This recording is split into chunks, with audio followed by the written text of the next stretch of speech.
I was honored to present a resolution to two actual bona fide Rosie the Riveters. These two ladies, and they both live in Eldon, and these two ladies worked at the Fairfax plant in Kansas City making the B-24s. Okay. And so, it was the classic story. These two ladies had left the farm, basically. They both came from rural Missouri and went to Kansas City. And this story can be repeated. In fact, my mother-in-law was a Rosie the Riveter also. But these two ladies are still alive. One of them was 100 years old, and the other one was 103 years old, both sharp as a tack. Monica McMillan was one of them, and the other one was Jewel Likens, and they both currently live in Eldon. But we had discovered, thankfully, there was a lady that worked in the senior center there who brought our attention to this, and so we did a little bit of research, and I'm going to put a shout out to my legislative assistant, Josh Rome. He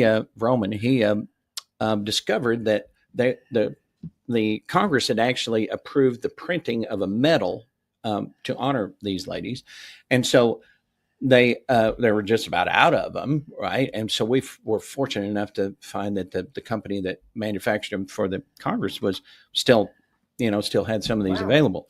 And so we were able to make this presentation to them. And their story is just amazing. I mean, I wish I could tell you all about it here, but it is amazing. It's the classic story. These, if you'll remember what the Rosie the Riveters were, is that, on December. They built the planes. Yeah. On December the 8th, everybody that worked in the defense plants and everywhere else, the machine shops, they were lined up outside the recruiter's office, right? Because and so that left all of these open holes. And so these companies put out a call for, anybody. We got to have people to come in here because we need people to do this. And so the significance of December 8th is? Well, the significance of December the 8th is it's a day after December the 7th. Yeah. And December the 7th, 1941, the day that will live in infamy. That was the Thank you. Not everybody has that on their mind. Well, my goodness, what have we done where we don't know that date? Right? There's plenty of people who don't connect it. And that's a shame. At any rate, I don't know if this can show up on camera or not. Yeah. But this is a little pin that they were putting out.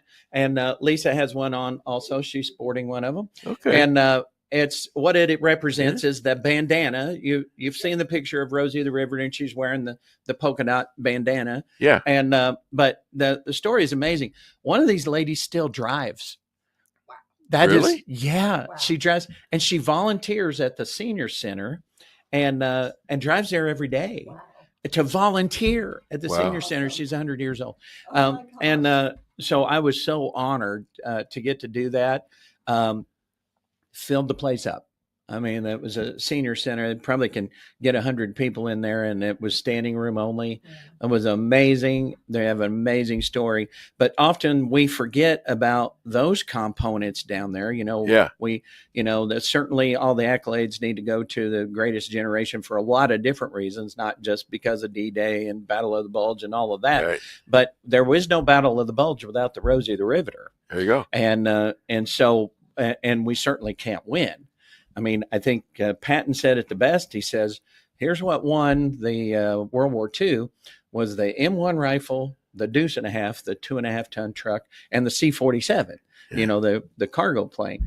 And he said, but who had to use that gun was some private first class, right? Who had to drive that truck, who had to fly that airplane, who jumped out of that airplane. That's what all of those pieces are what won the war, including down the line, not really down the line, but the most important part.